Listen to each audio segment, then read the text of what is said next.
Haley and Stacy spent months planning their dive, determined to reach a depth of 98 feet.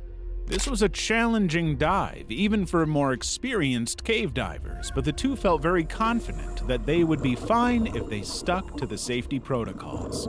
After double-checking their equipment, they felt prepared for any challenge the Monk Seal Cave might present. Their plan was simple: get to 98 feet, turn back, and follow the guidelines back to the surface.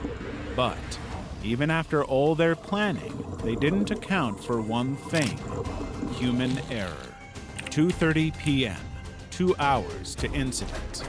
They descended an additional 32 feet, where they found themselves over 130 feet beneath the surface, surrounded by a landscape few divers had ever witnessed. Enormous rock formations came out from the cave walls, casting shadows across the floor. After about 20 minutes, they realized they needed to ascend as they were now closing in on their reserve oxygen supply. At 132 feet below the surface, the immense pressure caused their bodies to accumulate high levels of dissolved gases that must be slowly removed through decompression before surfacing.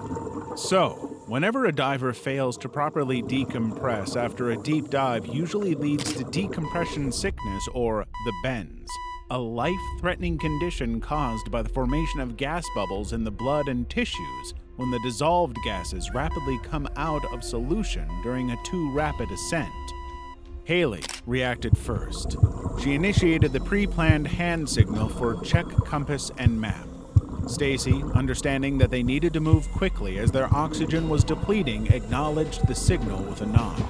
Both divers knew that they couldn't guess their way out of the cave, as with 520